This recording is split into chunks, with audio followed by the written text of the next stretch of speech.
So and we have potentially some dogs growling in the background if anybody's confused, and we'll see how that plays out over time. It's not for the kinds of things I do. It's not at all anything like par for the course. We always have that kind of thing going on. Do you have any toddlers that will also be coming into frame? No. Well, I do, so we'll have to see. Okay. Well, she's not a toddler anymore. She's 3.5. So this is an interesting conversation. Maybe you wouldn't mind just providing the context, but you reached out to me on Twitter, and you asked a question, and it felt to me like it was a question that I hadn't really been asked before. And my sense of it was that it was worth having a real conversation about, but then two, actually sharing it. So what's the context? Yeah, I was really grateful that you responded. I guess my introduction to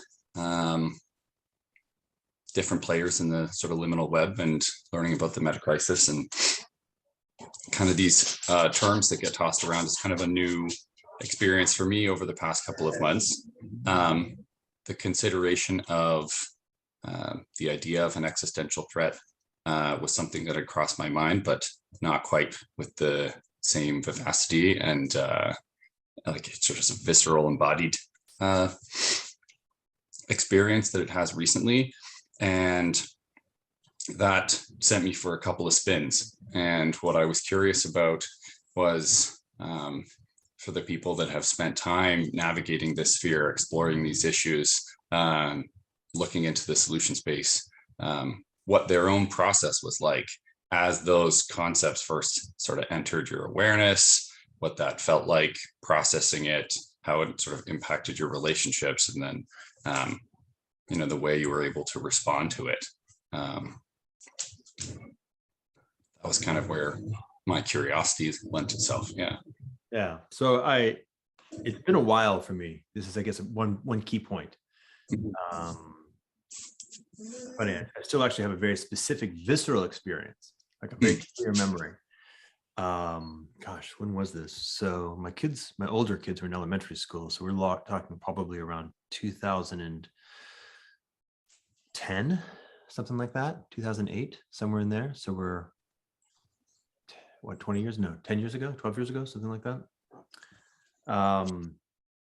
And honestly, like literally, the actual experience was one of feeling actually like punted out of consensus reality. I was spending almost all my time parenting. So I was being a dad, and I was still at that point in time participating in public school. So bringing my kids to elementary school and then hanging out at the elementary school for a big part of the day, helping. And so I'm watching all these elementary school kids, and I am in some sense really very distinctly feeling the weirdness of the fact that they are living a very ordinary experience, but I am in a circumstance of watching them, saying that the likelihood that their lives will be very not ordinary, and quite likely in a very not good way, in let's say 15 to 20, 30 years is extremely high. Visceral, not thinking about it, just like noticing. It's funny, when I met my current wife, the way I described it to her, probably not on the first date, was that scene from Terminator 2, where Sarah Connor is standing, holding onto the fence, yelling at the kids on the playground before the nukes go off. Something like that, like not quite that intense, more in the gut. And then again, almost like not even actually being able to be present to what was happening in the physical space I was in, because it all immediately felt like an illusion. Like very much, wow, we're going through certain motions, but I can feel those motions aren't grounded in reality. Like, wow. So let me back up before that, because of course, for me, the process was bespoke, and I came to conclusions entirely on my own. There are a number of different things going on in my environment that put the investigation in my head, but I was essentially just thinking about what was up and asking people questions. And I think I've spoken about this in the past, that it was a pulling a thread on a sweater kind of problem, where initially, in some sense, very simply, I was actually just thinking about the question of money. Financial crisis was going on. I'd actually just exited a tech company, had sort of an experience of the problems of money, and I was pulling on the thread of money in a very sort of salient way. And I was in a context, most notably places like the Aspen Institute and the Santa Fe Institute and other kind of blue church elite institutions, where I could ask questions of people who are in positions to at least ostensibly have good answers. And this led me down a rabbit hole where I began to expand the scope. I got, how do I say this? So initially my questions were relatively bounded in the domain of economics and finance. And I learned more or less maybe two key lessons. One, well, maybe maybe three.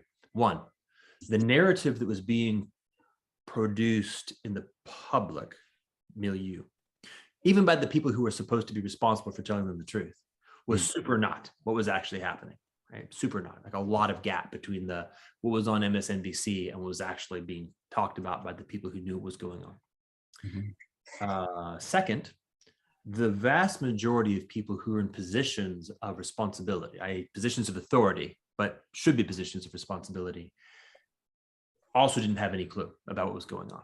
And they were play actors. They had LARPed their way into particular roles by optimizing for the reality of the landscape, which was, all the various things that happen in a peacetime bureaucracy, but weren't actually particularly insightful or for that matter, ethical.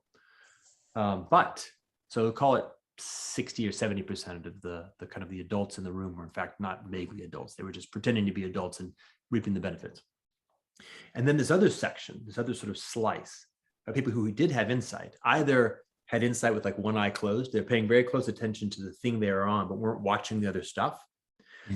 And what their point of view is actually something along the lines of almost always, not always, but almost always, things are much worse than it looks like, right? So when you found the people who actually knew what was going on, here right now, I'm just in the domain of finance in 2008 to 2010.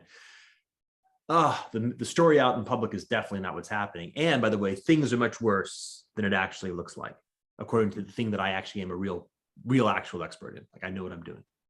But I'm not actually paying attention to a whole lot of other things over here. I'm just getting very barely focused. All right, so I began to expand the scope. I'll ask questions of people who happen to be over here and over here and over here. And I just got a habit, actually, because I found myself in these milieus where I was having conversations with people, talking to folks about nuclear nonproliferation or concentration of estrogen in amphibians. By the way, they are making the frogs gay. I knew about that a long time ago. It's not the right way of framing it, but that's exactly what's happening. It's, as far as I can tell, not intentional, but that's not relevant. And I found that as I began to ask questions in this fashion across domains, it was always the same basic structure, meaning the public narrative was rarely particularly connected to the actual private narrative of the people who knew what was going on. Most of the people who were in positions of ostensible authority weren't really holding any responsibility and didn't really know what was going on. And the vast majority of the people who really were hands-on the underlying domain were saying it's actually much worse than it looks, and I'm not paying attention to the consequences to the left and the right of what I'm doing, or certainly things that are way over there. This actually got to be very alarming, because as I began to say, okay, what happens if you integrate this into a larger system? A simple example was I was just happened to be sitting in a room with some folks who were world experts on nuclear proliferation risk, like the world experts on nuclear proliferation risk. And I said, well, given the way that you're talking about it, what would happen if we had a massive unconstrained immigration crisis in, say, South Asia, to what you're talking about? And they said, well, that would be horrendously bad for nuclear non-proliferation risks. I said, well, have you modeled that as a possibility? And the answer was simply just no. And I said, well, I just happened to be in a conversation a couple of weeks ago with guys who were talking about food security and climate change. And they said the likelihood of a massive unconstrained immigration problem in South Asia is actually really plausible over the next 20 years. And suddenly there was just like this thing where they just went, whoa, like, wow, that's the consequences of integrating the set of risks that are actually in the actual world, given the thing I'm focused on, was bad. So this was the next phase for me. So this then put me on the track of trying to think about this thing in a principled way. Like, okay, there's a sort of a empirical survey model. Let's just go investigate lots and lots and lots of different piece parts. And the takeaway from that was, seems a lot worse than people think. The adults in the room aren't adults. And very little work is being done in actually integrating this into bigger and bigger contexts, which seems probably quite bad. It could integrate the bigger ones, but no, maybe not. So this group brings me in the spot. This is actually, by the way, probably between 2008 and 2010 in that earlier frame. So by the time getting to 2010, building more robust models of how to think about these kinds of problems using sort of first principles that simplify. You know, for example, the one that's I think become relatively commonplace is when you have a game theoretic arms race where the primary mode of competition is accelerating technological capacity. Right? You know that one, right? Mm-hmm. You know, you and I are in a fight, and the way that I win the fight is I actually innovate a more potent weapon than you have. As long as there's not a singleton, i.e. only one person completely dominates and the fight actually ends in a singleton, there's an arms race, and the potency of the weapons escalates into some point where the potency of the weapons produces a probability of extinction. There's two more pieces to it, right? One is there is always some externality of any event that is outside the bounds of the specific, right? So if I try to kill just you, there's other things that are happening than just killing you. And there's a base state of sort of homeostatic equilibrium of the whole context. Right? So if that externality reaches a magnitude that disrupts the homeostatic equilibrium of the context that contains us, then we've actually disrupted us, not just you. Right? That's the whole construct. And of course, this is just going back to mutually assured destruction. And that's the first sort of real articulation of that, which, by the way, was why game theory was invented in the first place. But the point is actually extending mutually assured destruction to include the whole concept of an arms race in the context of weapons. At that point, by the way, I hadn't actually gone to do the work on the interior. That was just in the exterior. So like kinetic or germ warfare or even cyber warfare, things like that, not psyops and the war on sense making. Right. So then, at around 2010, it was simply in my own mind, an exercise of denial and an exercise of thinking until all paths kept coming to the same conclusion of this game's over. Right? In a time frame that's extremely relevant to me, either in my lifetime or my children's lifetime. Like the likelihood of my children not being decisively impacted by the termination of this game is very low, like below 10%. Okay.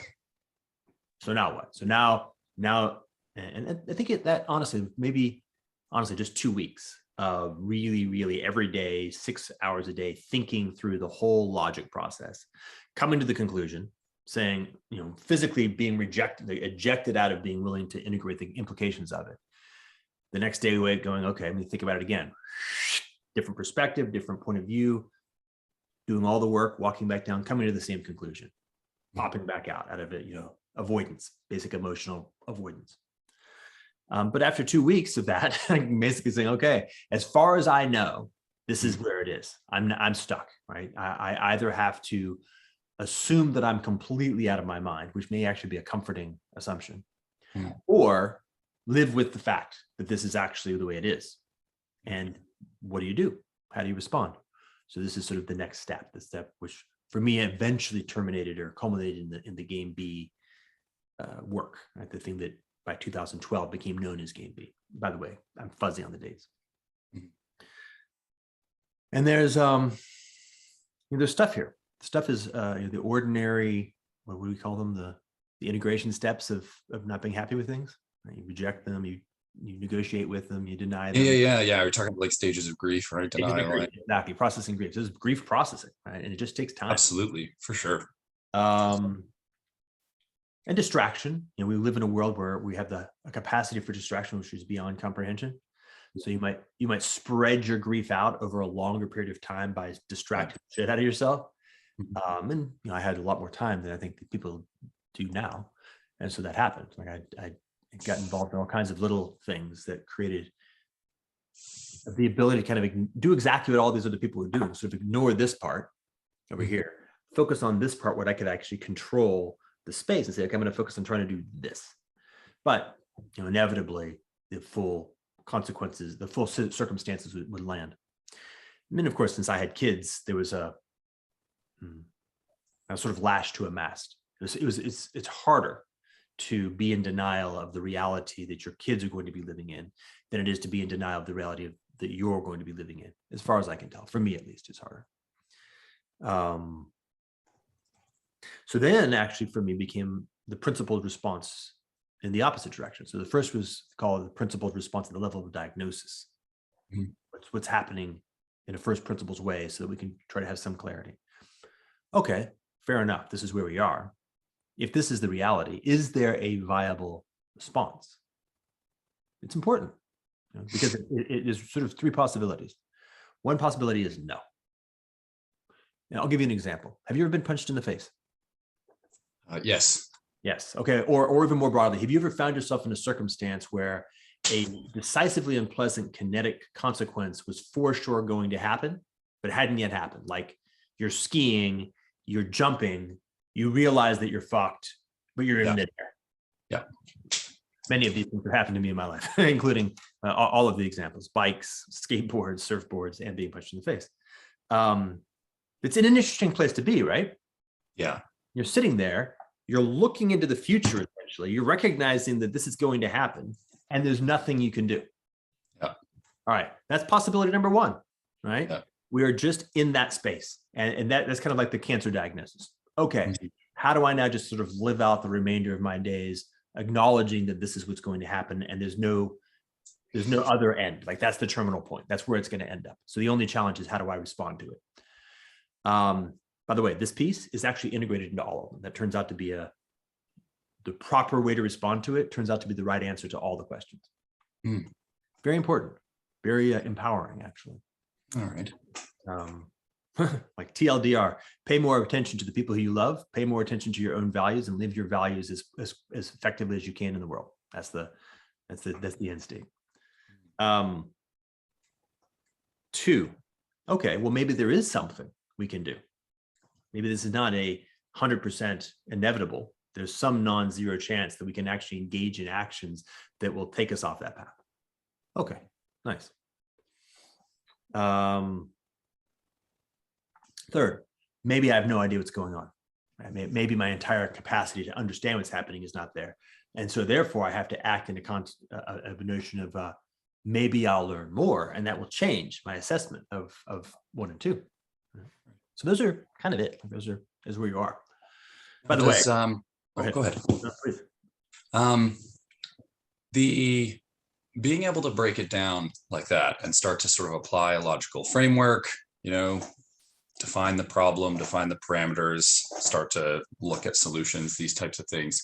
How much of that was part of the solution to the initial sort of reaction of wanting to engage in denial, and how much of that was something that resulted from the solution? And I'm talking about sort of the like emotional resolution, or the sort of whatever interior, cognitive and emotional cartwheels had to be done to get you into that place. Was that a prerequisite or part of that process? Yeah, I'm not sure I can articulate it in that frame, but let me sort of describe what I think is sort of the thing you're pointing to. It's like there's a certain an intensity or a crucible that burns away your ability to engage in bullshit, something like that.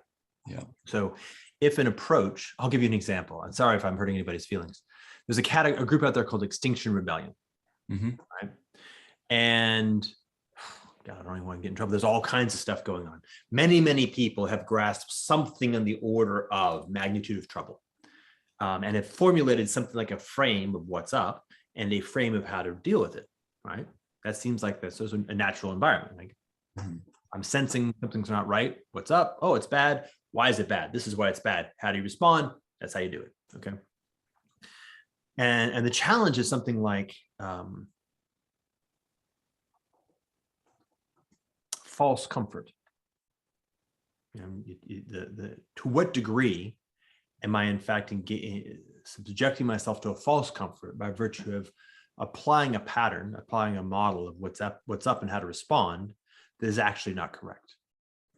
And this has two angles to it. One angle is, to what degree am I bullshitting myself? I.e., the whole thing is just for the purposes of feeling comfortable.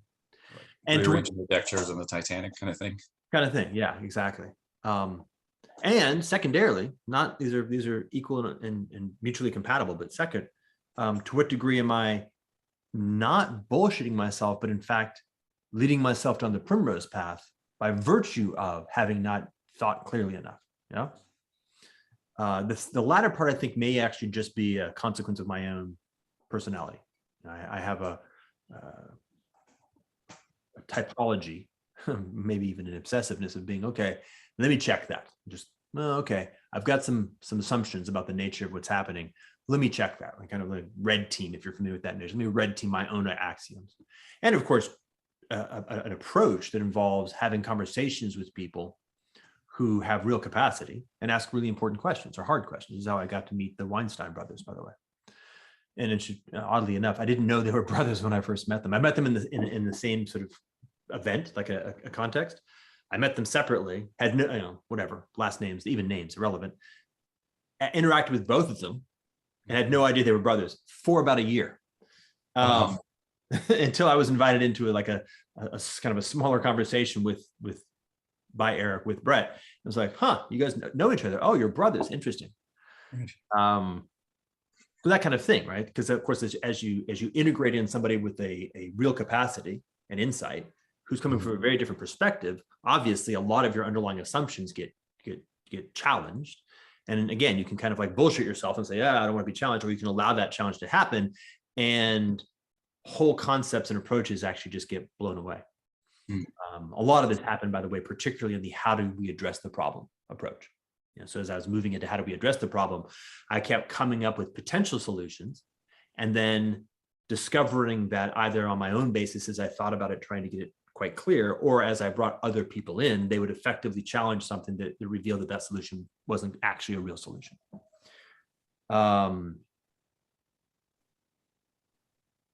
So, by the way, so let me bridge one piece here, because this is actually, for me at least, very complex. As I mentioned, for the most part, my mode of formulating the problem and my mode of addressing the problem was happening in a frame that I would refer to as the exterior. Right? So economic, physics, technology, things that are happening in the objective reality, rearranging the deck chairs on the Titanic, or turning the Titanic, either way. And it wasn't until it was brought to my attention vigorously, I would say, and effectively the interior is completely complicit in the entire story.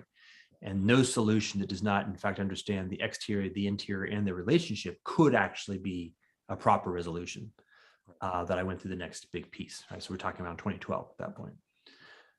So this is interesting, right? Because there's the initial, for me, happened at the level of a mental process. Mentally, this is where we are, which produces an interior process, like an emotional response, which then the self that I was then addressed in the manner that self could, which was, okay, let me think about a mental process that can create a model that can produce strategic activities that can resolve the problem. Right? This is a tech entrepreneur solution to a problem, right? Or even the kind of a nerdy game playing kids solution to a problem, which becomes a tech entrepreneur because he was a nerdy game kid who then addresses, this problem. That next shift was a much more difficult shift, because the next shift says things like your epistemology may be in trouble, or deep things in your psychology that may in fact be controlling your own mind's tools. There's shit going on underneath that you can't have access to with your mind because it's deeper than your mind, and it's going to get in the way. So a whole other piece of journey. Now it's interesting because this is actually now a little bit of a sort of an as above, so below, meaning integrity and integration. How do you integrate a thing that is coming at you, a traumatic perception or a traumatic experience, into a self that is not broken by that experience? So you get punched in the face. I'm Chris Rock now, just to play with culture. I didn't get punched. I got slapped in the face. It's very unpleasant, right? In public, all kinds of weird things going on. Okay, some perturbation of my sense of self, my sense of reality, and of course my physicality has occurred, how do I integrate that into a next moment self that is healthy, that is not traumatized or taken off course? Yeah, and that, like, there's a lot of great somatic work on dealing with trauma that talks exactly about that process, right? What do you do? Right. Your body has a reaction to these experiences too, right? As much as they may be introduced, this particular example, obviously the stimulus was physical, but even something that comes in as a mental stimulus will engage the whole system. And so that process of integration is certainly something that requires like addressing the whole self as well. Right, exactly. So it's interesting, right? For me, what ended up happening was, because in some sense I had the time, but also in another sense didn't have the context or the support, I ended up going through this process over like effectively a decade, and learning this point, the point you just made, only nearing the end of that. Well, I guess not a decade, but 5 years. Then entering into the journey of exploring what that even looks like. How do you actually come into things like integrity? Now, that's a very weird thing, because what the first point that was made by some of the folks that were in my environment at that time was integration, and a capacity to integrate presupposes integrity, presupposes a capacity to be in integrity at all, which means that if you're living your life out of integrity, you're structurally incapable of properly integrating. Oy, that's trouble. That means that, in fact, the first move of being able to respond to the meta crisis is actually to come into integrity in yourself, because otherwise you can't integrate the implications of the meta crisis. It's real trouble. Yeah, absolutely. Think about how many people the energy of the meta crisis hits them, but because they're not in integrity, it actually creates this almost like chaotic interior of all kinds of weird adaptations, like, for example, Extinction Rebellion, as case in point. And no, by the way, an arbitrarily large number, like all kinds of things. So this is interesting. So now we're kind of getting to an interesting place where we're actually beginning to move from monologue to dialogue, into collaboration. Because, as I said, it's very interesting to have discovered that there's a hyper accelerated way to use the disruptive energy, the rock bottom effect of the perception of the reality and implications of the meta crisis, to lever yourself through an accelerated evolution into a capacity, first and foremost, of becoming in integrity with yourself, therefore also capable of integrating the implications, therefore actually then becoming an agent for the correct response of the whole to the meta crisis. Did that last set of words make sense? Absolutely. I'm hearing a few things. Most recently, the idea of taking that rock bottom and kind of turning it into a trampoline, so that instead of splattering, you bounce and use that as fuel to accelerate you into a new direction. Certainly, it sounds like the progression towards a more sort of holistic appreciation of the sort of interdisciplinary and like multi-layered nature of the problems that we're facing as people. It sounds like that developed over the course of time, whereas initially the idea that the sort of chaos and like doomsday clock winding down in the external environment was sort of mirrored by some similar potentially catastrophic changes in sort of our internal environment as well. And now, as opposed to just really high stakes problems that you have to solve, the equipment, the human equipment that we're using to solve them has been neglected. It's in desperate need of, it's been poorly designed, if not fatally designed. It's lacking connection and communication between specialties. The bolts are rusted out, things aren't moving, whatever sort of description feels most appropriate. And so now it's almost like there's a second layer of appreciating some degree of gravity, that it's not just that things are really bad, but things are really bad and we're really ill-equipped to deal with them. Yeah, you know what, can I apply a metaphor that I feel like really is nice right here? Yeah. Like super powerful. So it's a little bit like, you could imagine a being. For the moment, I'll just make it a being. This being is sitting there in a place. Mhm.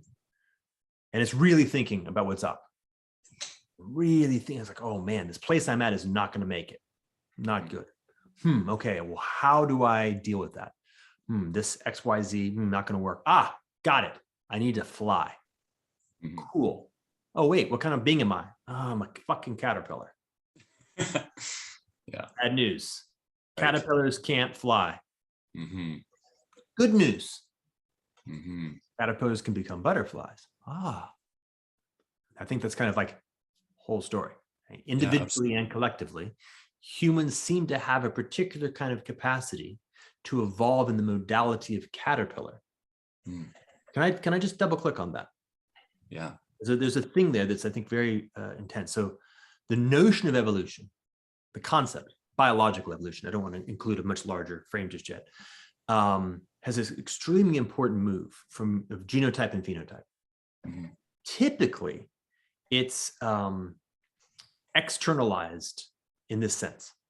And the genotype is carried in a very small package, the germ cell or germ cells, which activate a adequate interior milieu, the egg, in the context of an adequate exterior milieu, some kind of womb or meta egg or something like that, that catalyzes a transformation of random environment into phenotype, right? Mhm. Converting proteins into tissues and whatnot, which then produces a phenotype, which happens to carry within it this involution, right, from DNA to phenotype. Now, the phenotype carries within it the sex cells, which then carry the potential of the next generation through a phenotypic activity. So it's actually a very powerful transformation. I want this generation, this sort of visual image of involution. And I want to imagine something that's turning inside out and then turning inside out again. Yeah. Very reciprocal relationship between environment and an organism. Yeah, but not like left to right, but more like, it's like as you're moving this way in the X dimension, there's a point at which it actually, instead of going further in the X dimension, it actually converts entirely to Y dimension.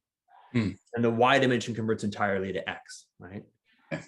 Animal, your child is not like more you. Your child is something where you are no longer you, but are you in a completely different mode. You're no longer phenotypic you, you're now genotypic you. Your child is a progression of genotypic you in a completely different phenotype. Yeah. Yeah. All right. Now hold that as the basic construct. The caterpillar does the same thing, but with a very specific middle move. Right. So the caterpillar, think about this. When it creates a chrysalis, it melts itself into a fertilized egg. Right? The body of the caterpillar, which is of course an exterior milieu, it's proteins and whatnot, break back from their phenotypic articulation into a fluid and completely recomposable milieu, where the DNA characteristics are actually held at the imaginal cells, right? So instead of having sex cells, they have imaginal cells, which are the same basic kind of thing, with a bit flipped that says, okay, now flip into butterfly. Right? So the caterpillar gives birth to itself. The DNA transference holds at the level of the imaginal cell. All of the somatic cells are melted back into raw material in the context of the chrysalis. Then you, just like your body just tends to go back to nature, and the only thing that goes from you is your DNA. In the caterpillar, its body goes back into a captured envelope of nature called the chrysalis. The only thing that continues forward is the DNA, but it comes back and reconverts that material into the new form of caterpillar butterfly. Then of course the butterfly goes out and then plants an egg, which is a really powerful double loop. Humans have that same capacity. That's the interesting thing. Right? We have the hominid piece, which progresses by parent, child, but we have the sapiens piece, where we can actually take the beingness of what we are, most of which is actually contained at the level of development and culture. Not most of which, but lots of which, actually nowhere near most of which, but an important piece. That can go through a liminal stage. That can go through an imaginal stage. Right? So I'm not going to melt into goo and come back out. Well, maybe in nanotech. Let's ignore that for the moment. in any good version of this story, I'm not going to melt into physical goo and come back out as a completely different phenotype. But the interior can, in fact, melt back into a very, very, very low level goo. And only the most core elements, the effective equivalent of the imaginal cells, have a bit flipped and then reconvert that energy or that capacity, that ambient possibility, into a new psychocultural construct. And that's, of course, the point is that's what humans can do. Like, that's the thing that humans can do, unlike anything else, right? We can produce new cultures in a particular kind of crucible, which is very, very, very equivalent to the chrysalis. Okay. Yeah. That's, I think that's profound. I haven't thought about, I guess, the collective equivalent of that restructuring process. I mean, the best analog to the metamorphosis that a caterpillar goes on has been sort of my brief study into amphibian regeneration and how they're able to take certain cells, de-differentiate them, and then redifferentiate them into a new purpose. So it's that same idea where the potentiality exists within the DNA, and then it's differentiated and expressing itself in a specific way. It reverts to that stage of potentiality and then expresses itself differently. And what I'm hearing is this idea that our culture and our collective paradigms and attitudes have that similar capacity where they're not rigid. They're essentially expressions of potential, and that potential, if we're able to sort of withdraw it in a sense from the structures as they exist, then that can allow them to, express and manifest themselves in new ways, and potentially radically new ways. Or at least, significant from, surprisingly, let's put it that way. Surprisingly. Yeah, sure. The whole point is quite surprising. So this point of view, for me, landed maybe in its most fundamental raw form around what was called Stanton 5, which I'm sure somebody out there has the actual dates on that. I can't remember. I want to say 2013, but who the hell knows? Like, I certainly don't know, but it's something like that. But I didn't really have the capacity to really deal with the consequences, because the consequences are a little bit intense. Like, let's take seriously this proposition. Let's like what does it mean to put the content of culture into a chrysalis, melt it down until all that's left is goo, potential, raw potential, and imaginal cells. Well, that means things like every concept, every word, certainly every institution is going to be melted down. Every word, grammar, the underlying basis of language, like how deep does it go? Well, for one thing, we can't possibly know, because anything we would use to know is going to be melted down. Right. So it's like a surrender into a particular characteristic. There's two binding characteristics that we can point to. One is whatever the fuck the imaginal cells are, and sort of the foundational pattern that is that which gives rise to the restructuring. And anything that is conserved in the absolute characteristic of reality itself that is completely irrelevant or completely not at all conditioned by the way that our culture operates. So, by the way, social constructivism fortunately gets thrown into the crucible real quick and gets melted down. Like, it becomes incoherent almost instantaneously. This feels like a profoundly psychedelic experience, like a real dissolution of everything, all the forms that we identify with to construct our concept of self, the other, the collective, and then just watching those dissolve piece by piece, recognizing that underneath the creative impulse is still there. Right? It's not actually embedded within the forms. And so, like, the capacity to dissolve and then to reemerge is possible, but like very difficult to communicate. That's why these experiences are described as ineffable. right? And oftentimes very frightening, because you lose things that have become so profoundly ingrained in your sense of self that, you know, it's almost impossible to predict what will emerge on the other side in a concrete way, right? Yeah, hold that. That's that piece. Predict. Because the word predict is coupled. Predict and control. They're actually combined. Semantically.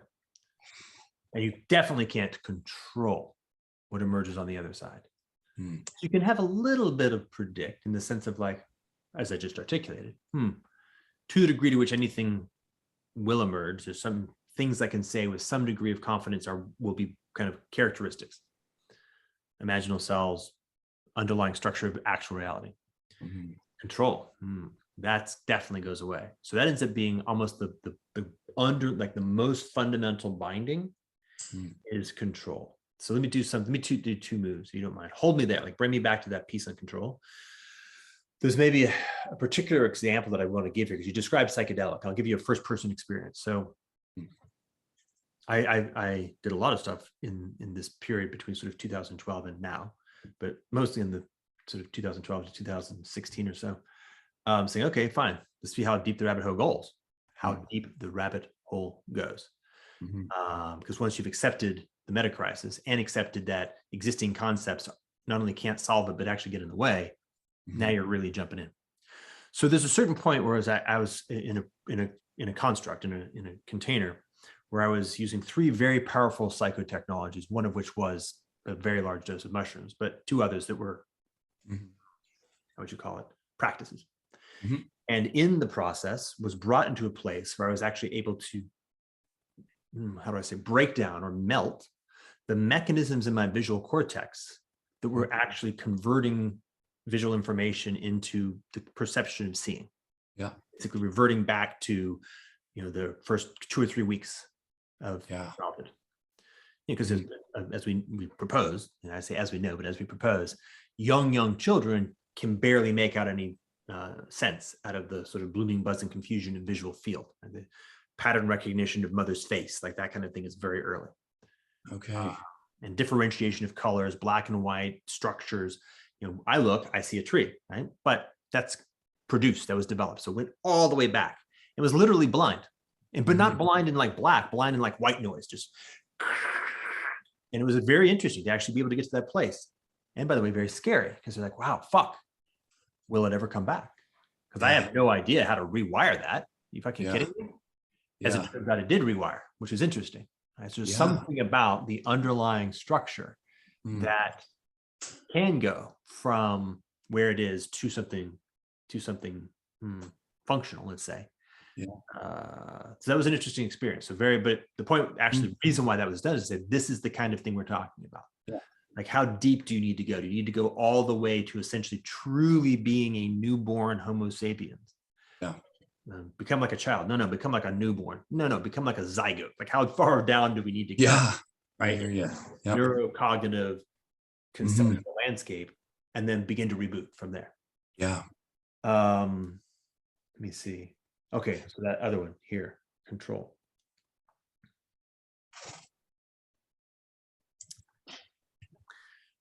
Let's see. So there's something, that point, the notion of control, the consequences of control, the disposition of control, and the relationship of the disposition of control to the capacity to achieve imaginal liminality.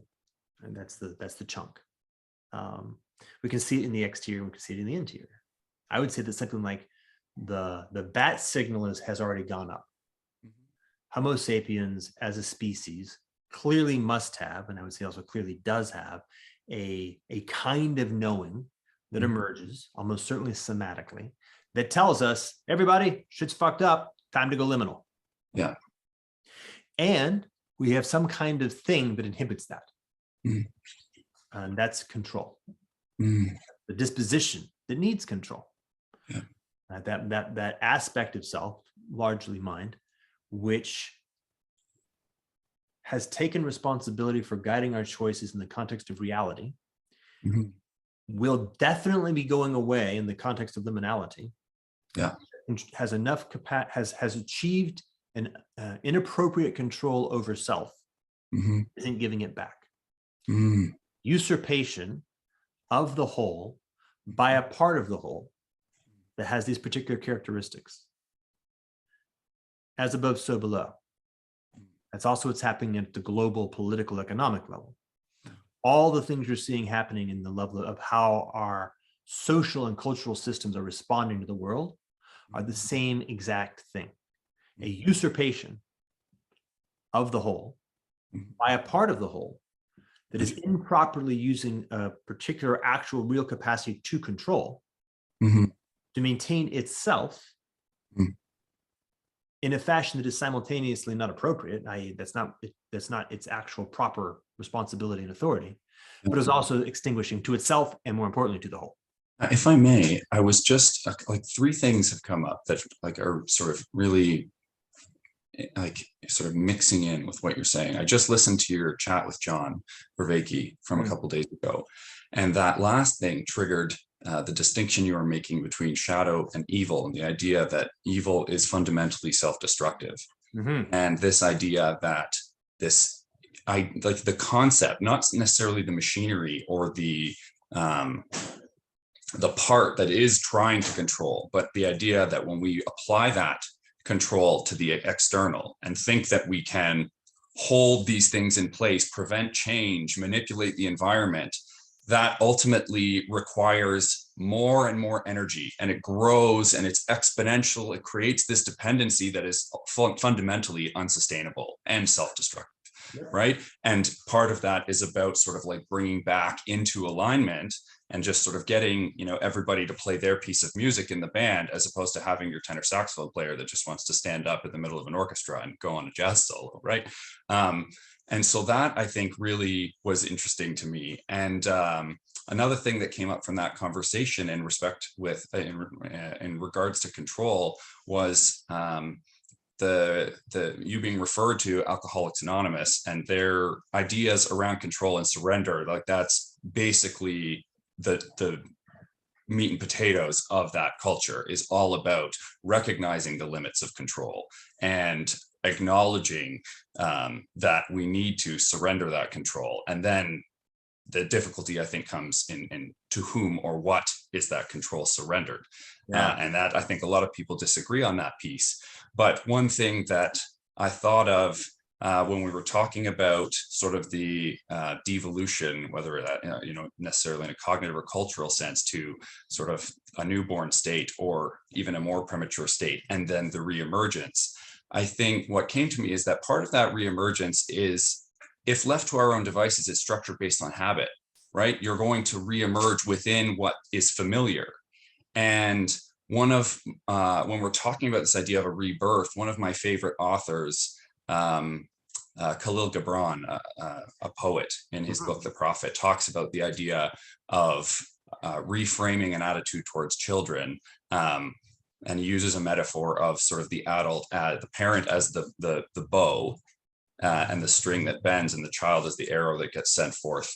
I was wondering if there's that capacity for some of us, and this is, I think, where it becomes a collective experience, to redirect that reemergence, where not everyone is necessarily either simultaneously or at all participating in the dissolution and the reemergence, but maintaining the ability to kind of, you know, direct the river elsewhere and provide sort of a presence and a holding to facilitate what wants to emerge without holding it stuck in the channels that have, you know, become so well grooved by, you know, flow and repeat, like habitual repetition over the years. Well, it's interesting. The first thing that comes up is maybe just to play with the principle of biomimicry, which is a pretty good design principle in these kinds of consequences. Because for sure, I can say this, that to the degree to which humanity is going through an imaginal liminal state, that does not imply the whole of the world. Rocks and trees and bugs are perfectly doing what they're doing. Our actions may be affecting things in the exterior, but our own sort of cultural, you know, if I lose the access to certain concepts, that does not affect my dog at all, other than my own behavior. So biomimicry. I would imagine by the way. Yeah, I'm almost certain, but I'm not completely certain that when the caterpillar goes into the chrysalis, things like the mitochondria continue doing their shit. No? It probably doesn't melt down into like quantum field. Yeah. There's some boundary at which reality maintains the structure that it needs to maintain so that the milieu of the imaginal cells actually can do their work. There's actually something there. This seems like not a bad principle, right? So notice what happens there. I can say, okay, things like nation state governments, maybe even state level governments, like big transnational constructs, corporations, like those kinds of things probably need to get melted down. Yeah. Farmers who are actually touching the ground and growing crops probably need to keep doing that. Yeah. You know, the closer you are to, what was the phrase that I was using actually? I was being a bit cynical. Remember in COVID, we had this concept that popped forward called important or necessary or The workers, is that what we're talking about? yeah. The Who's worker. essential? Essential, right? Yeah. Very interesting, right? It's like, hey, by the way, essential workers. Like, wait a minute, what does that mean about literally everybody else? Yeah. Total fucking waste of time workers? Actually, yes, by the way. Don't let anybody think like, you know, it's Graeber. Graeber just kind of came up and he's like nodding at me. He's like, yeah, essential workers. How many of them are those? Like 50. Oh, interesting. So essential workers probably need to keep doing essential worker stuff. Okay. And everybody else probably needs to do one of two things. Relax the fuck out. Just chill. Like, just stop. Stop. You're making everything worse. Like, literally just stop. And begin the process of doing basic human stuff again. You know, I'm not kidding. Like, probably something like 80% of the world just needs to do things like come into integrity with themselves, get their body back in something like working order, pay more attention to the people they love, start taking care of the physical environment they happen to live in. You know, that there's like simple, hominid stuff, like Homo sapiens, like the human stuff, do human stuff, simple human stuff. And some fraction of that population may have a proper responsibility of being imaginal cells and begin rediscovering, oh, my imaginal cell, my aspect of being human turns out to have an imaginal cell characteristic. And this is not an egoic thing. It's very important. If it's even the least bit egoic, it destroys the whole construct. Absolutely. It's who was I saying this? Actually, I said this to John, remember? That was like actually feeling a little bit like bad or bashful or ashamed to have some notion of, it wasn't even aspiring, like noticing a particular kind of role. He's like, man, I feel like a dick talking about having that role to play. Like, look, I'd like to turn this upside down. It's more like you were born with a particular responsibility to carry. Yeah. You're either carrying it or you're not. If you are, keep doing it. If you're not, you're actually fucking up by not carrying your proper responsibility. Right? Yeah. I don't want anybody anymore to be talking about aspiration or what is that other word? What was Caesar? Caesar was like had some notion of like he wanted to be really good, like status. I don't want status. I don't want any ego. I want none of that. The exact opposite. But the inverse of ego, not nothingness. Yeah. And unfortunately, the sort of the downside of the kind of the meditation Buddhist piece, which does a very nice job of allowing us to be aware of the ego and then separating from it, it's only half the journey. Right? The other half of the journey is, what is the non-egoic process of actually operating properly in the world? Absolutely. Oh my God, for sure. Yeah. Right? There's a whole other piece here. So non-egoically, discovering, surrendering to something that is larger than yourself, listening to that with absolute commitment and discovering the responsibility that you are properly supposed to be holding and then becoming capable of holding it. Yeah. Right? My sense is this is a triadic dynamic, by the way. Sorry, I'll say these three pieces, then I'll sure stop. It's all collaborative, right? And very simple rules there, which is that individual is already a cultural construct. The notion of individual isn't a real thing. It's not part of actual reality. Obviously, distinct physiological bodies, but the concept of individual. Okay. So collaborative, human, helping each other, discernment.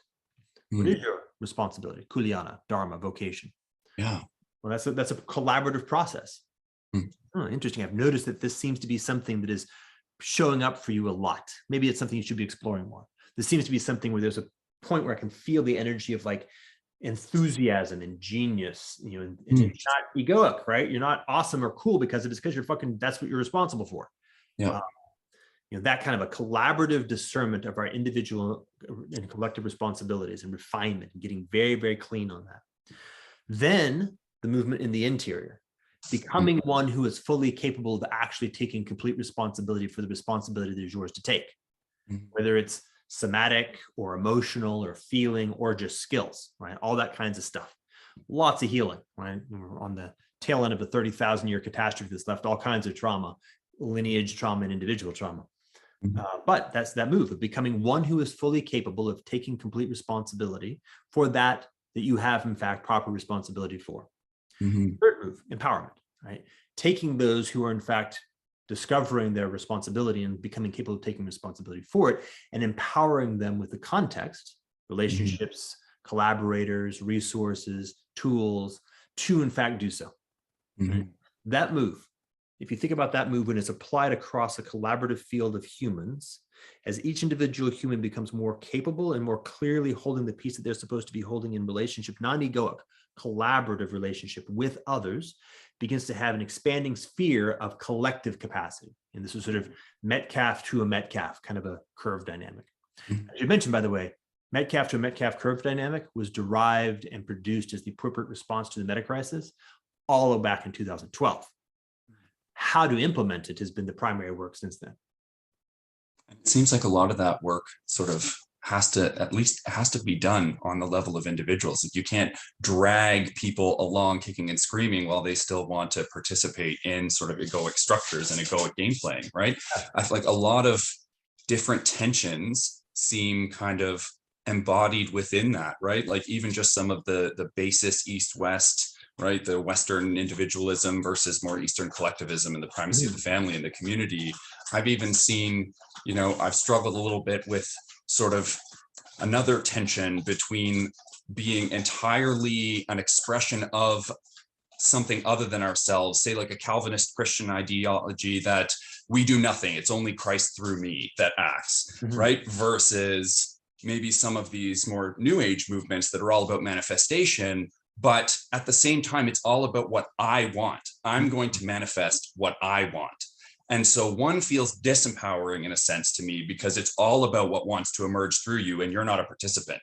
Whereas the other one ignores what wants to emerge through you and focuses only on what you want to emerge. And in between is this tension of something that for me, I've been striving for, profoundly, is to engage co-creatively with that process. Like I don't need to be the one steering the ship, but I'm still on the journey, right? Like I'm still here and I have a role to play. And that's the discovery process that it sounds like we need to do, right? And the lovely thing about that is there's beautiful metaphors about what can emerge when that happens, because whether it's a collective intelligence or something more spiritual, it's like I just reading The Wheel of Time, and they talk about how these fabrics, we're just the thread that can't possibly conceive of what the ultimate tapestry will look like. But when we get in right relationship with our role, then all of a sudden, the picture starts to emerge on such a scale that is far grander than we can conceive of. Right. Well, this is the sort of the solution to the double bind that you articulated. Yeah. As you say, there's a point. There's like a very specific sweet spot where discerning and expressing and living our proper role is the way to become individuated and discover the essence of unique self at the highest level. Right. So you've got this sort of double bind here that has a paradox. Right? It feels paradoxical. But if you actually flip in the middle, you actually discover that the sort of the converse is actually true. That there is a location where the more you are becoming capable of being a collaborative vessel with the whole is the path of the maximum degree of true individuation and uniqueness of singular self. Right. Yeah. Which is that's very good news. Yeah. And there's an interesting thing that just popped into my head. Now, I wasn't even vaguely raised in any of the religious traditions. I grew up in Texas in the 70s, so I sort of absorbed a certain flavor of Christianity by osmosis, but not a lot. But the thing about this, the kind of the energy of the Calvinist structure that you just articulated. So what I'm saying is, I don't really know, I don't grok Calvinism, but I'll just sort of use I'll use it as a tag to identify a certain frame. My understanding is that the basic sensibility of Christ is that he's not like famous for being an asshole. He's actually sort of positioned as being not an asshole, which means he's kind of probably not wanting to dominate and tyrannize you in collaboration. Right? Yeah. If you're becoming a vessel and a vehicle for the expression, you'll almost certainly be in the form of a collaboration, an invitation with consent and asking. Yeah. So to become one who is able to, from a point of yes, from true yes, what I call joyful consent, to joyfully consent to a collaboration with that which is larger than yourself. Right? That seems to me as sort of being the obvious implication of just thinking through the underlying premises of this construct over here, right? Whatever causes somebody to think that the appropriate thing is to sort of completely alienate myself into a sort of a thing over here that dominates me, like is tyrannical, doesn't make any sense to me. Like it feels implausible. And I don't know what I'm going to say this. It feels incoherent, that it's actually not even honest to its own underlying premise. Yeah, I can agree with that. And this then, this is the artist, right? The true artist, right? The true artist simultaneously feels most fully alive, most fully self, most fully engaged, most fully expressive, when most fully becoming an instrument for something that is larger than his or her self to flow into the world. Those are just completely compatible. There's nothing at all incompatible about those two. This is sort of, again, you see the Alcoholics Anonymous. There's it's a double bind. The double bind is to have used the framing, the assumptions, the biases of control, of the will, of the ego, to endeavor to make sense of what's it look like to surrender. You can imagine, you can almost feel it, like the ego's like, fuck, dude, he's about to surrender. That's the end of me. What do? I got it. I'll make him think that surrender means surrendering to a tyranny.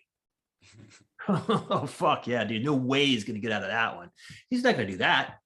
Puts me back in the driver's seat. Now all I got to do is get real subtle. I'll still be driving things, but I'm just going to be real subtle.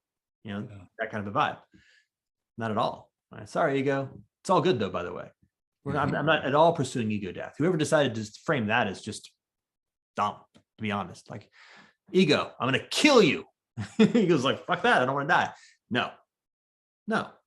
I'm actually going to put you in your proper place, which is not a bad thing. Like everybody else, you have a responsibility. I'm going to allow you to stop holding that which is not yours to hold, which is really bad. Like it's driving you crazy. It's exhausting the fuck out of you. Yes. Stop. It's okay. You don't have to. Hold what is your proper responsibility in support with lots of other things that are going on. Again, as above, so below, in yourself. And now, of course, now collaboratively.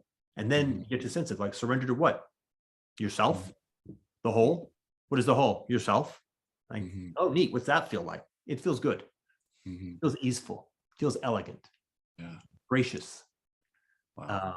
Okay. So that's the end, right? The end is actually say, hey, by the way, if you can accelerate all the way to the point where we're at now, you can actually use the energy of the meta crisis to allow yourself to no longer feel an attachment to the world as it is, because it's coming to an end. Use that same energy to give yourself the impetus to begin making a move. But now you can say, oh, well, what does that move look like? Well, that move looks like receiving grace. The move looks like surrendering to something that is larger than yourself, which actually means fully realizing your actual self, which means things like coming into meaningful relationship with the world and with the people who you love. Like that's not a bad gift. That's not a bad place to go. Becoming an artist of world and living a profoundly beautiful expression of life into world. Like this is the invitation. This is the request. And this is crazy. I'm not saying that because it's nice. I'm saying that because that's actually the solution to the problem. At a purely mechanical level, like, that's actually the solution to the problem is that. So you get both. You get the best possible circumstances for your life, even if, by the way, it is actually the end of the world and you're just going to run it. The fist is going to hit you in the face. Yeah. Even if that's what it ends up looking like, best possible way to be in that context. If it turns out there's something we can do, best possible way to turn the ship. Yeah. Win-win, baby. Yeah, absolutely. Therein lies the path. That's great. So one little thing that popped in, and then maybe we can be done, is as I mentioned with John, I found myself, I suppose, guided to take a look at Bateson's work for the first time. And it's shocking to me because I've got the book sitting here on my bookshelf. I sort of, Gilles Deleuze is my mother's milk, and he references Bateson quite a few times. And as it turns out, it's like 60% Bateson as far as I can tell. But it wasn't until I actually I've interacted with Nora for years now, God, 4 or 5. Never happened read her dad's books. So I happen to have been guided to interact with it. And specifically this Alcoholics Anonymous stuff, which was also interesting. Again, 7 years in my field. One of the pieces he points out is the very specific articulation of step 2. And I wish I actually had it in front of me so I could read it. So I'm paraphrasing it as well as I can. But it's surrender to something that is larger to yourself. Surrender to God as that is meaningful to you. Yeah. All right, so this is not, like, clearly these guys did this for a reason, right? Part of which is maybe because they're doing it in the United States, where there's no solution to the ecumenical double bind. They're not saying surrender to the God as articulated in Orthodox Christianity or in this branch of Protestantism or in, Hinduism, whatever, right? Because that's just a mess. First step, well, second step, technically. Second step, there's something larger than yourself. You know that, and you can perceive it. Begin the process of coming into relationship with that. We're going to call that God. We can call it anything we want. Call it the whole, call it the universe, call it yourself. Doesn't matter what we call it. Calling it is already a mistake. Remember, we've already agreed we're throwing words out of the boat. So all the words are gone. So we're calling it a felt sense of relationality with something that is larger than yourself. Yeah. Okay. One of my favorite authors calls it the unspeakable. Yeah. So that idea that the Tao that is spoken is not the Tao. Yeah. The unspeakable. Did you say it? Well, kind of. The old Hebrews, right, used to actually scratch it out. Yeah. Okay. It's kind of like, don't speak it, which is, kind of an old Hebrew vibe. All right. Well, nice to meet you. Yeah, it was lovely to meet you as well. Yeah. I had, and maybe this could sort of be potentially something for another day, but the other sort of half of inquiry that I had wanted to put to you was about how these sort of internal processes and realizations and sort of the resolution of some of that tension played out in your relationships, like what the collective looked like. I think, when we look at sort of the symbology we have around the doomsdayer, right? What stops you from becoming Chicken Little or the homeless alcoholic on the side of the street with the cardboard sign saying the end is near? How is it that we get into sort of collective admission, right? Because some of that, I think one thing, I can't remember exactly where, it might've been in one of Peter's journals on the Stoa, about the idea of how important it is to have an onboarding process and a community that helps you onboard after a real ontological shock like this, coming to one of these realizations, because otherwise you can start to feel gaslit when your relationships don't mirror the sense of sort of urgency and awareness that you've now come into possession of. And so that piece is also something that I was really curious about, is, how you found your people, your tribe, how the people that were currently in your life responded, and, if there was a way of collectively taking that journey, with your loved ones as well. Well, okay. Jeez. Oh, God. Let me start with one thing that came up clearly, and then I'll work into the bigger things that are maybe much more meaningful, but not quite so clear just yet. There's kind of there's a frame, not even a frame. There's a typology. There's a type, even a character, caricature. The doomer, the prepper. That's a mess. I'll just be very clear. It's a mess. How do I say this? One who holds a self-righteous frame that is very profoundly egoic. And just think about the implications, like this sort of the archetypal or caricature prepper who has this bizarre notion that they're going to have a bunker in Montana and survive the apocalypse. For what exactly? Meaningfulness, We live to live, not to survive. One does not survive the apocalypse. If you're the only thing left after the apocalypse, you didn't survive. Right? Your body may still be alive for a few more nanoseconds or decades. Who gives a fuck? You're disconnected from meaningfulness completely. You've already died. You've preemptively died. You've given up life in exchange for survival, the craziest trait ever. It's abject insanity. It's the ego's kind of a vision, though, right? The ego's like, I must survive forever. Yeah. No. Okay, so that frame, that kind of identity, which is I get it. I understand. All of that journey is a journey of a mess. And hopefully you discover that before you end up being completely isolated and self-righteous in the wilderness by yourself, right? That's a terrible journey. Hopefully something inside you awakens before you get there. And you're like, I think no matter what happens, I'd like to live. Yeah. And even if I die, at least I've lived a little bit. Mm-hmm. And then maybe a very powerful recognition that the meta crisis has been going on a long time, and we've been mostly not living our lives. We've been mostly just basically surviving. And that's a horrifying realization. So have that horrifying realization that the apocalypse has already been happening. And most of us have been living a spiritual holocaust for our whole lives, i.e. frittering away this indescribably precious experience of actually being beings for nothingness, and then dying. Oftentimes, by the way, alone. Horror show beyond comprehension if you really allow you to feel yourself that. So stop immediately right now. What does that mean? Well, first come into integrity with yourself. Acknowledge that. You hit rock bottom. That's rock bottom at the deepest level. Rock bottom is a spiritual, not a psychological awakening. Okay, so yes, and it's not mental, right? This is the thing. The recognition of the meta crisis at a mental level is maybe a step that moves you in the direction. But until it has in fact shattered your mental frames completely, until you and if you're sort of if you're an IQ driven kind of smart person, what I would propose is run the underlying implications of the meta crisis all the way down until it deconstructs your capacity to utter words at all. Right. Then you've reached the right point, right? Yeah. When you've actually recognized that all concepts and all language are part of the meta crisis, then you can actually begin the process of recovering from it. It's a spiritual recognition. It's an awakening into that state, into the existence of that state first and foremost. I've actually seen people who's like, well, what happens if you don't have like a chattering mind in your head? There's a whole lot of stuff going on. It's an awakening into that.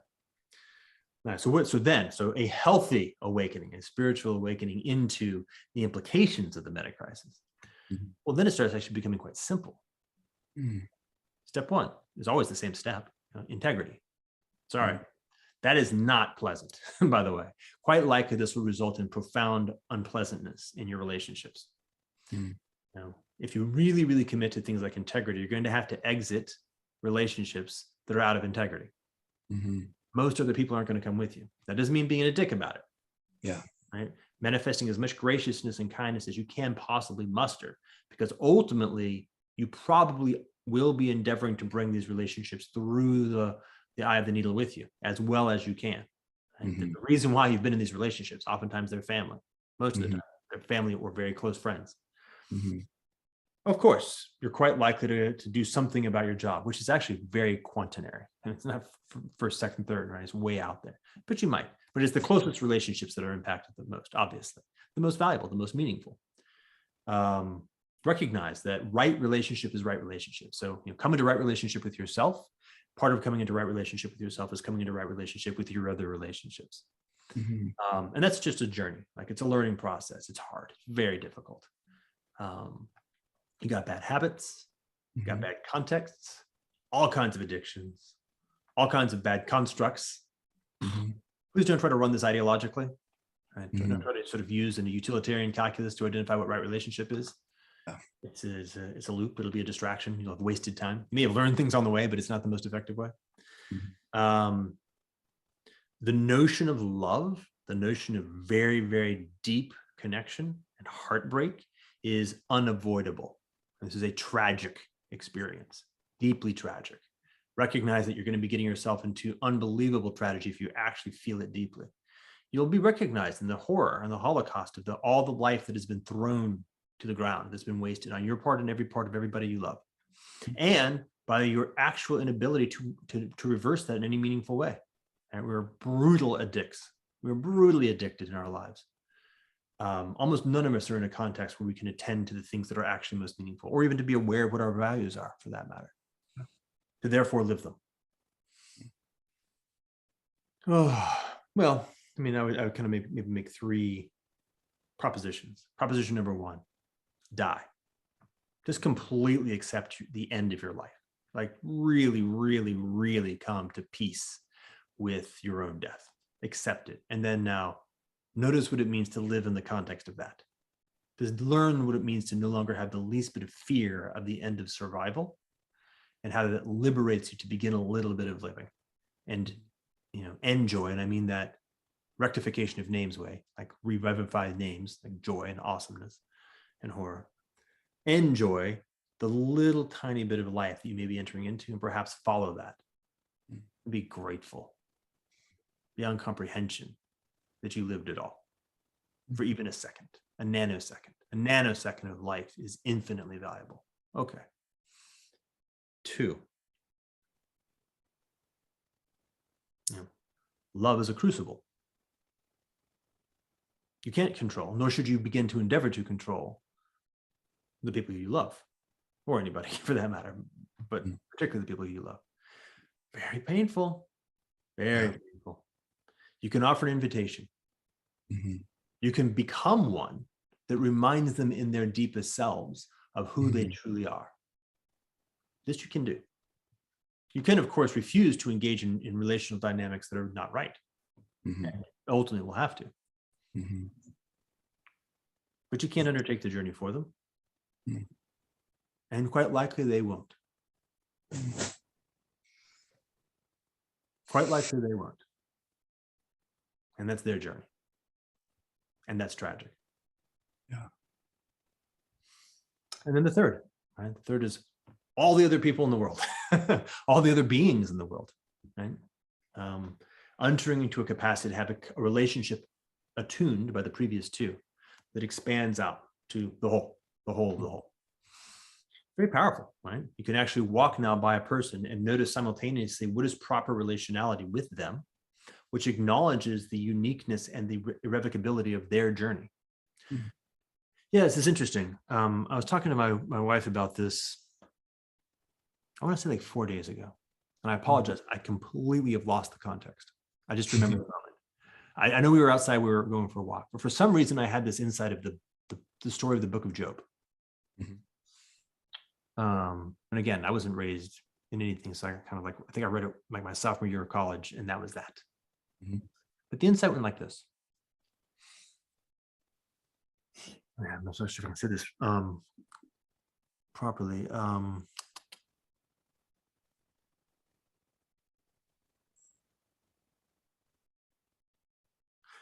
I'll say it in a very rough, like crude way. Imagine, accept the premise that I mentioned earlier, that to be at all, to be is itself always already completely infinitely precious. The artifacts or characteristics of the nature of that being are in some sense window dressing.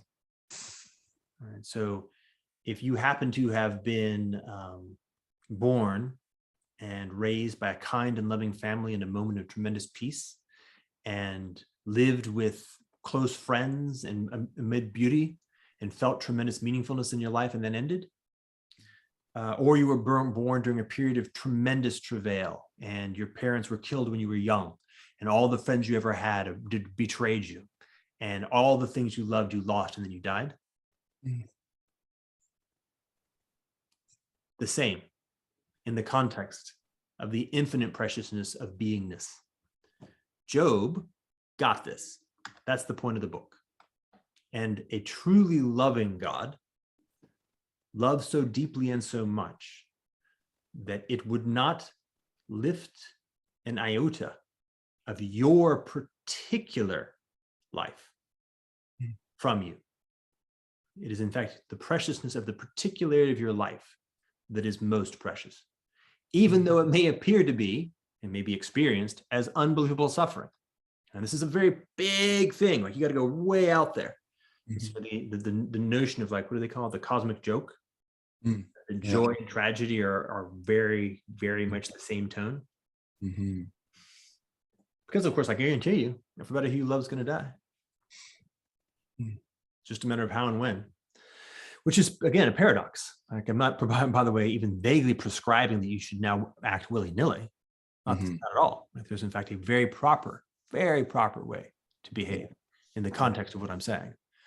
But it also creates a very powerful sense of what is the ability to watch somebody else in deep love and care and discern, is this their journey?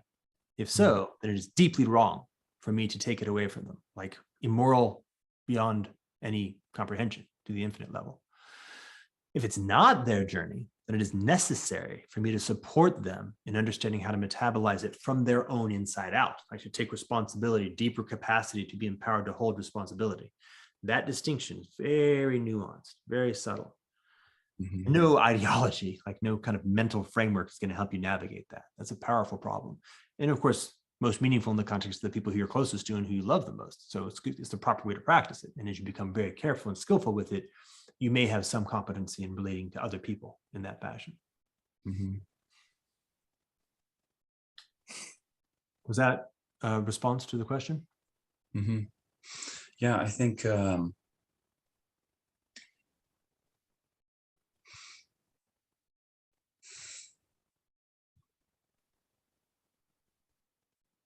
what it's invoking is, a few different things about touching life lightly, right? And feeling like this willfulness to exert our will on others and the world around us is a bit misguided. That we want to be fully present, but also sort of fully detached. Certainly not an easy feat, but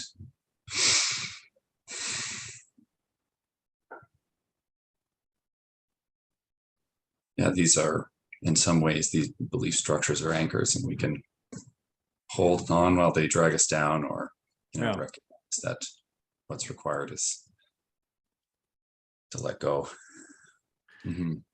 Yeah, it's an interesting thing. I think John and I also touched on this a bit, is that, again, when you find yourself in the moment of something like the meta crisis, the permission actually to suture, is that right? To yoga, to yoke, the potency of meaningfulness to your life, to choices, is available. Right? We're in this weird spot that we like live this bizarrely, crazily unserious world. And we actually feel disempowered and ashamed to choose meaningfulness. But in fact, quite the opposite. We're now completely liberated to seek that which is most meaningful and dispense with everything else. Whatever. The proposed utility of empirical science gives us transistors. Neato, not awesome. Awesome. All right, recover awesomeness. Get awesome. Okay, transistors, nice to have. In that order. No, you don't get to define reality on the basis of Nita. Define reality on the basis of awesomeness and then work backwards from there. Something like that. All right, now it is time, I think. Yeah, that's great. Beautiful. Thanks. Well, with your permission, I think it would be very nice to share this. Yeah, I'd be honored. It was. I'm really grateful to just sort of get some of your experience in moving through this, and hopefully that can help someone like me who's trying to accelerate the process a little bit, avoid some missteps, and continue in the healthiest way forward. So I certainly hope that it's been helpful. It definitely has. Thanks. All right, brother. Bye-bye. All right. Nice to meet you. Nice to meet you as well. Take care.